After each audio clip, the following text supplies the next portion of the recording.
Recebendo hoje, dia de quarta-feira, é dia especial aqui. É o dia que a gente recebe o doutor Sandro Massini, psicólogo da Somente Clínica. Sandro, olá, boa tudo tarde, bem, doutor? boa tarde, Renato, tudo bem? Quarta-feira é um dia bom, né? Eu um adoro, dia esperado nossa. aqui por nós. Gente, sério mesmo, eu adoro receber o doutor Sandro aqui. Muito bom, né? Nossa, ele é bem motivado, alegre, tá sempre pra cima. E doutor Sandro, e uns 2 blocos anteriores, estava aqui conosco o doutor Eduardo, que ele estava falando sobre liderança e estava falando também acerca da motivação. E como o nosso tema de hoje é o segundo bloco, que nós vamos falar a respeito da ansiedade, fala para essas pessoas que estão nos assistindo agora, o que é ansiedade? Em meio a uma crise que nós estamos enfrentando, em meio às afrontas, às guerras que nós temos passado nos últimos tempos. Perfeito, bem. Bom, a ansiedade, como eu disse no bloco anterior, é um sentimento normal, um sentimento comum a todos nós, né? E quando vamos tomar uma decisão, fazer uma viagem. Lembra que eu brinquei sobre a prova do Enem? Verdade. Quando a gente se coloca em frente a algum obstáculo, em algum desafio, é natural que a gente tenha alguma descarga de adrenalina e isso gera uma certa ansiedade, que num primeiro momento ela é sadia, é benéfica, porque ajuda a gente a se organizar, né? A gente se preparar para o evento adverso. Agora, quando essa ansiedade começa a se tornar patológica, ela interfere nas nossas vidas. Interfere nas nossas tomadas de decisões, seja no âmbito familiar, profissional, escolar, acadêmico, e aí sim se torna um transtorno que, se não tratado, implica na saúde do indivíduo em vários aspectos. Doutor, a gente tem um vídeo, né, que a gente trouxe aqui, a gente queria mostrar para você que está em casa, um vídeo bem legal. Vamos acompanhar com a gente? Era o ano de 2001. Nasce a READ Psiquiatria Empresa de Ambulâncias, destinada a resgatar pessoas de seus flagelos pessoais. Após 2 décadas de extenso trabalho resgatando vidas, entendemos que podíamos crescer e expandir nossos horizontes. Em meio a uma das maiores pandemias da história, tivemos coragem e ousadia em nos repaginar. Nascendo assim, Somente Clínicas, com dezenas de profissionais aptos em acolher, diagnosticar, cuidar e tratar de pessoas com os mais diversos problemas emocionais ou psiquiátricos.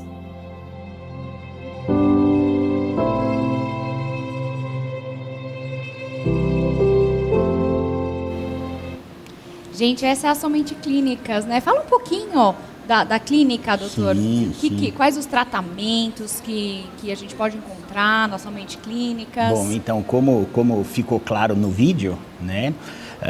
Montamos a empresa, eu fundei a empresa há mais de 20 anos, que naquela época era uma empresa de resgate, uma empresa de ambulância, voltado ao cuidado de pessoas que usavam álcool e drogas.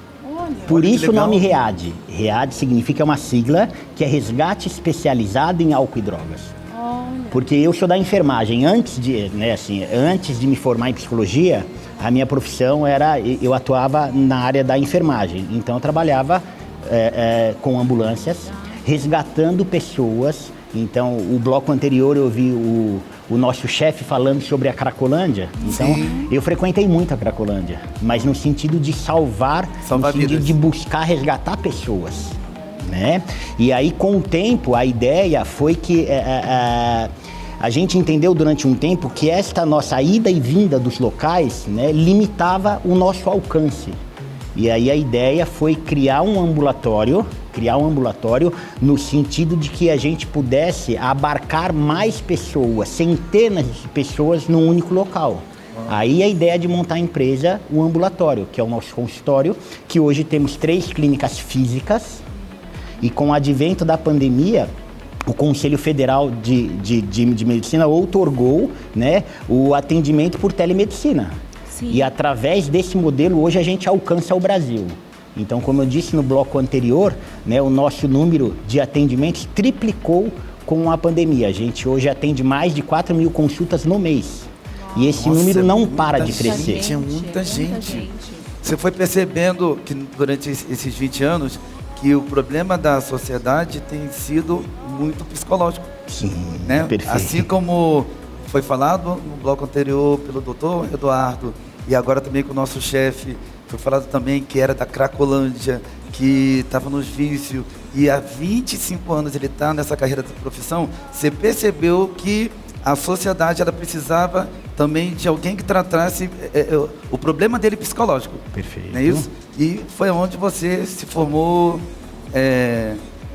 e exerceu a função de psicólogo para poder resgatar essas pessoas perdidas, no caso da bebida e também do fumo, né? Perfeito, perfeito. E aí, com o ambulatório, então, antes a empresa de ambulância, a nossa especialidade maior era álcool e drogas. Álcool e drogas. É claro que a gente atuava em todas as comorbidades, porque pensando em saúde mental, geralmente a pessoa com algum quadro, né, com algum diagnóstico psiquiátrico, geralmente esse quadro está associado a outro quadro, que a gente coloca como comorbidade.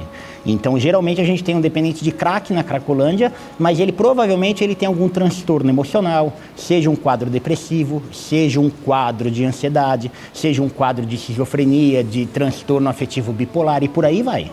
E hoje no ambulatório a gente trata a saúde mental como um todo, né? A nossa ideia é promover, levar qualidade de vida.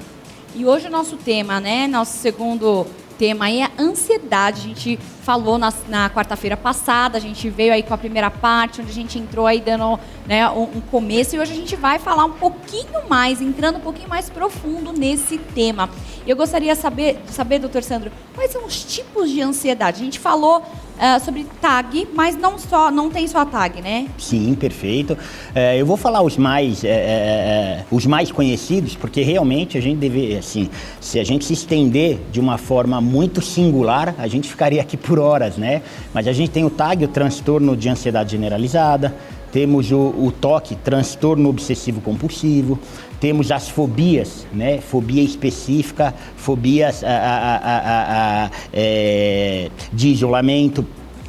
A gente tem o transtorno de estresse pós-traumático. Então a gente tem o transtorno de pânico.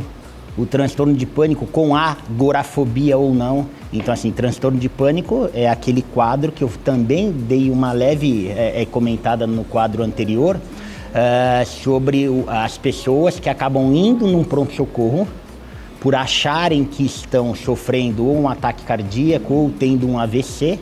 Então tem um certo comprometimento físico, né, junto à sudorese, taquicardia, dificuldade de respirar, palpitação, enfim, tem todos esses quadros, os calores no corpo. E após os exames do pronto-socorro, o médico, através dos exames, detecta que não há nada de ordem clínica, de ordem orgânica. Então o quadro dessa pessoa é um quadro de extrema ansiedade. Que a gente, nesse enquadre, o quadro diagnosticado o ataque de pânico. Que se não tratado o ataque de pânico, ele vira o transtorno de pânico, que é aquele ataque recorrente. A pessoa quando não trata, e por vezes ela não trata porque desconhece. Então esse bate-papo é muito importante, a gente levar para que todos percebam que todos nós, lembra que aquela estatística que a gente comentou no programa passado, com o advento da pandemia, que 1/4 da população, né, tende um certo sofrimento emocional por conta da pandemia. Significa o quê? Na minha família, somos mais de 4 pessoas. Então, alguém lá vai ter algum transtorno, algum quadro de ansiedade. Talvez na sua... Isso eu posso dizer que é genético? Também. A ansiedade, um dos fatores principais é a causa genética, mas a gente tem outros motivadores, como questão de personalidade, as pessoas que têm personalidade mais rígida, alguns eventos exteriores, como uso de drogas, abuso de álcool e drogas. Se a gente pegar os meninos da Cracolândia, esse seria um exemplo clássico, ou dependente alcoólico, algum trauma. Então, socialmente, a pessoa que vive numa região mais vulnerável, seja de habitação ou seja por violência, também tem mais probabilidade. Então, as causas são as mais diversas. Engraçado que antigamente a gente, eu pelo menos, ouvia muito falar em síndrome do pânico, mas nessas outras vertentes da ansiedade a gente não se ouvia muito falar. Por que agora assim, isso está vindo tão aflorado? Porque tem mais gente passando por isso ou por quê? Quero saber. Então, uma boa pergunta. A saúde mental, até a década passada, era muito mal vista. né? Era muito mal vista, muito mal compreendida. E por conta disso, as pessoas tinham um certo receio, né? Uma certa dificuldade em buscar ajuda, né? Hoje, com o advento da pandemia, que ficou escancarado, né? O sofrimento mental, as crises, a síndrome de burnout, né? Os quadros de ansiedade, todos esses que eu falei, é algo que está muito evidenciado. Os quadros de depressão aumentou e muito. Então, com tamanho sofrimento, começou a se falar de forma mais aberta. Claro que com a pandemia o quadro de saúde mental aumentou, mas este tema sempre fez parte da nossa sociedade desde décadas e décadas atrás. Até a gente não ouvia muito falar, né? É uma coisa muito recorrente realmente. Até agora a gente ouve muito falar também no borderline, né, doutor? E tem um pouquinho a ver também com a ansiedade? Então, aí entra na categoria das comorbidades, né? Tá. O borderline é um transtorno de personalidade, é de uma outra categoria. A gente está falando de transtornos ansiosos, ok? Então não entra... Mas a gente entende que o borderline, ok? Ele pode ter também esses quadros ansiosos e geralmente tem para ansiedade ou para depressão. Mas isso é um outro quadro, porque é uma outra característica de diagnóstico, mas é um diagnóstico muito difícil, muito severo e que precisa ser tratado também, porque o próprio nome já diz, ele está na borda da linha da razão e da psicopatia. Então ele vive num mundo duplo, né? Um mundo que ora está aparentemente tudo bem e de uma hora para outra vira-se uma chave e a pessoa, enfim, tem alguns desequilíbrios bem acentuados. Doutor, eu ia fazer uma pergunta a respeito do TOC, né? Nós falamos na semana passada sobre o TAG, não é isso? TAG, sim. TOC, TEP, né? TEPT. Sim, TEPT só um resumo, a ansiedade em si, resumindo nesses 4 aqui, ela pode trazer a pessoa à morte? Olha, pode chegar até esse ponto? Ou a pessoa pode ser tratada antes? Assim, olha, o que qualquer doença, qualquer acometimento físico, cognitivo, se não tratado, na sua forma mais severa, pode se induzir a um outro quadro, que esse quadro, enfim, culmine a morte, né? Mas o que a gente vê, se a gente pegar o quadro de pânico, ok? Que o pânico com agorafobia, que é aquele quadro que a pessoa tem medo de lugares.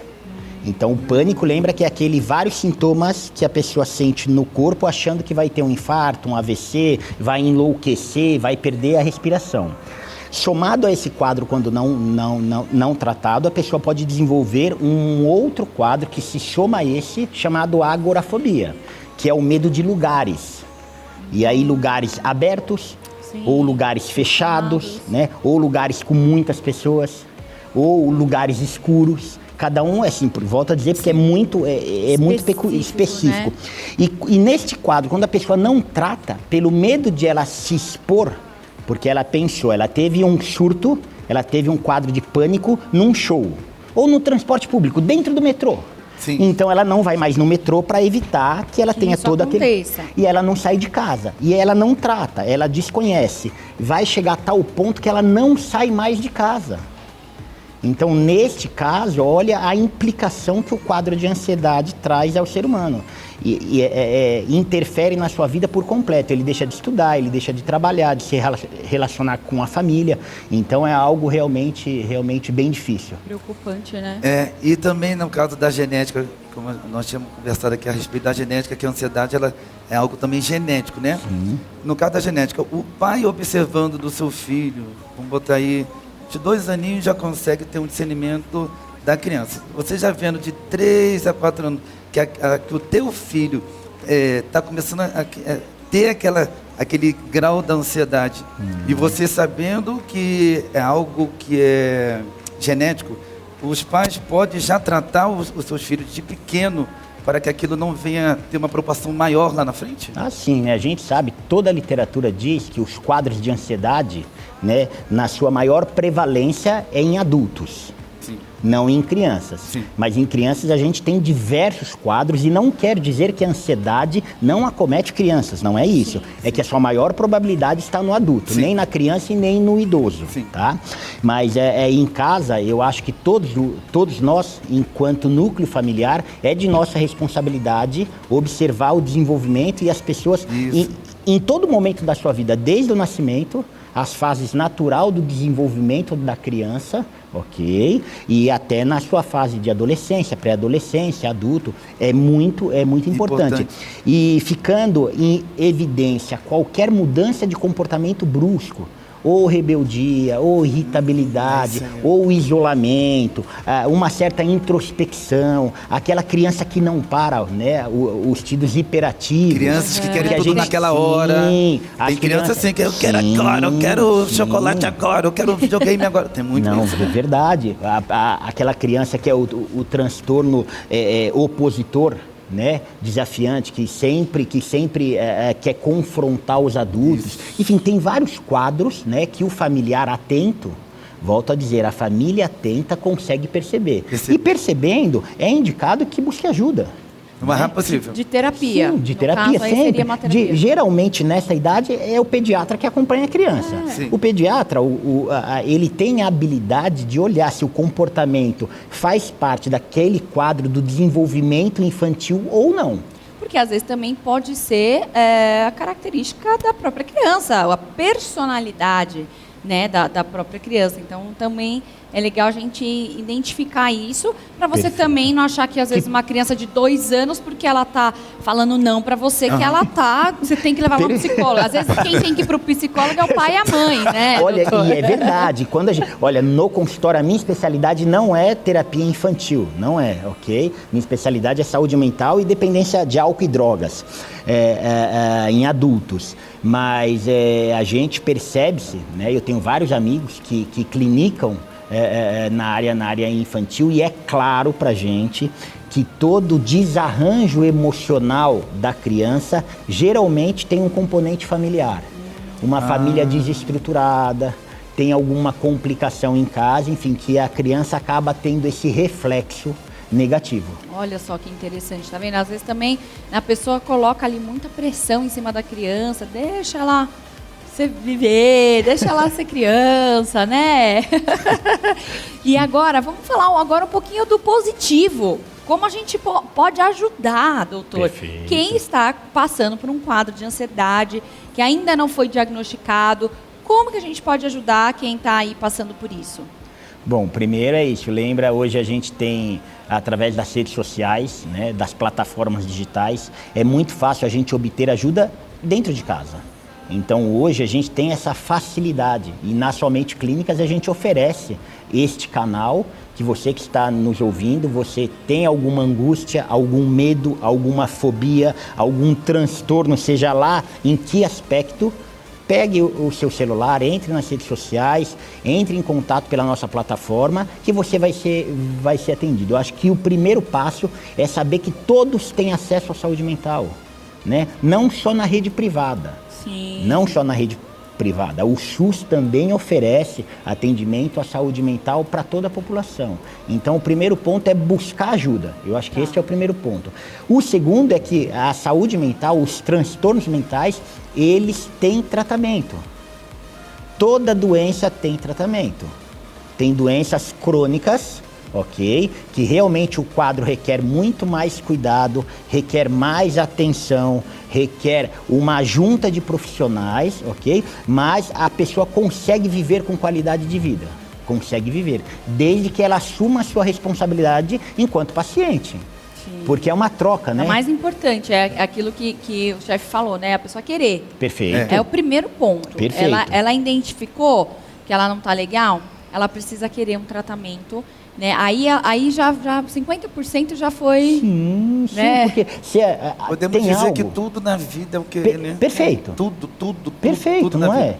É o querer mudar, é o querer transformar, é o querer acordar, porque tem pessoas que acorda, não né? tem nem já tem motivação para tem acordar. motivação, não tem disposição. Na semana passada nós estávamos falando a respeito da prova do Enem, não querendo mudar de assunto, mas faz parte. a prova do Enem que é em novembro, aí teve, não, tem muito daqueles que deixam tudo para a última hora. Não, brasileiro é em novembro tem isso, ainda, né? Tudo brasileiro pra tem última muito, hora. né? Não, em novembro ainda, aí chega na hora, faltando uma semana para a prova. Ainda tem pessoas que não estudam na semana, a prova é domingo, e a pessoa não estuda na semana, aí chega no domingo, ai, meu irmão, ai, E agora? Aí começa a passar mal e não começa sei. a passar mal, começa a... Não, perfeito. Aí depois não quer pedir, ainda acha que Deus tem a obrigação de dar a prova para essa pessoa. Todas as respostas. Todas as respostas. Perfeito, né? E não quer ficar ansioso. Deus nos concebeu a vida. Sim. O gerenciamento dela é de nossa responsabilidade. É nossa responsabilidade fazer as nossas escolhas. E todas as escolhas vai implicar em algumas renúncias. A gente escolhe algo, eu escolhi fazer algo, eu tenho que abandonar algo. Não é isso? E sobre essa coisa de acordar, da gente se organizar, é gerenciar os nossos sentimentos, né? A gente precisa gerenciar os nossos sentimentos, as nossas emoções. Porque muitos dos quadros emocionais, a pessoa não se autogerencia, não se conhece. E a terapia, sobre o lado positivo, é que além de buscar ajuda, claro que é o primeiro passo, a terapia ajuda nesse sentido. Fazer a pessoa se conhecer. Ela ter o conhecimento das suas emoções, ela se colocar no ambiente no seu ambiente viveacional, aonde ela vive, ok? E saber distinguir o que é positivo, o que é negativo, qual a situação deixa ela temerosa, qual a situação é os gatilhos de algum sofrimento, porque pode ser que a pessoa está em sofrimento através de alguma escolha. Se a gente pensar nos relacionamentos abusivos, Sim. né, você vê, tem muito tema, mas relacionamentos abusivos, a pessoa, enfim, ela sofre dentro de um relacionamento, ela sabe que é algo ruim, mas ela não tem força, ou ela não tem coragem, ou ela não se percebe naquela situação tóxica e permanece naquilo. Sim. Então, assim, é isso, é a gente se perceber, é a gente tomar escolhas e fazer decisões sadias, decisões firmes. Eu já vi algumas pessoas que passaram, né, pela ansiedade, pela síndrome do pânico, ela mesma é a primeira pessoa que tem preconceito contra isso. Então, ela não quer procurar uma ajuda porque vão julgá-la, ou ela não quer tomar uma medicação porque vão falar que ela tá louca, né? Não vou num psiquiatra, não vou procurar. Então, isso também são tabus que precisam começar a ser quebrados, né? A gente hoje tem uma população, como o doutor falou, Brasil é o primeiro país do mundo em quadro ansioso. Então, né, esquece, não tem mais, não dá mais para lidar isso como preconceito, ou com essa mentalidade assim, né, doutor? E isso realmente, essa visão, ela é retrógrada, né? Ela ficou para trás e a gente precisa superar alguns preconceitos, né? E se a gente for ver, isso é da nossa cultura. Assim foi. Lembra as pessoas na década de 80, o HIV, Sim, o soro positivo? Lembro. Quando isso surgiu, era algo novo, as pessoas tinham pavor de estar do lado de uma pessoa. Não tocava, não né? tocava, não cumprimentava, não dividia o mesmo ambiente. Por quê? Por falta, por preconceito, por não conhecer. Depois veio a dependência química, na década de 90, que ela explodiu a dependência química. A mesma coisa, as pessoas eram mal olhadas no sentido de ser pessoas não aceitas socialmente. E isso aconteceu com os transtornos mentais. Com os quadros psiquiátricos também. E com o tempo a gente tem que entender que são pessoas como a gente. Exato. E que a gente está vulnerável, estamos vulneráveis a qualquer quadro emocional. A gente não sabe o dia de amanhã. Verdade. De repente amanhã acontece uma desgraça na minha família, uma catástrofe. Né? Olha o que está acontecendo ao redor do mundo. Guerras, miséria, fome. Né? Então, a gente tem possibilidade, a gente está sujeito a sofrer, a ter algum transtorno emocional no decorrer da nossa vida. E a própria Organização Mundial da Saúde fala que provavelmente 1/4 da população, em algum momento da vida, vai sofrer, vai ter uma interferência de um quadro emocional. Que forte, né, gente? Então é natural. Tem pra onde correr, né? Sim, tem que se cuidar. Sim. Tem que Se conhecer, se perceber, respeitar. E se deixar também. Sim. E eu acho que uma coisa mais importante, você que está assistindo, eu não tenho ansiedade, não tenho nada. Mas procure uma terapia. Faça o preventivo, né? Perfeito. Terapia, assim, ótima colocação.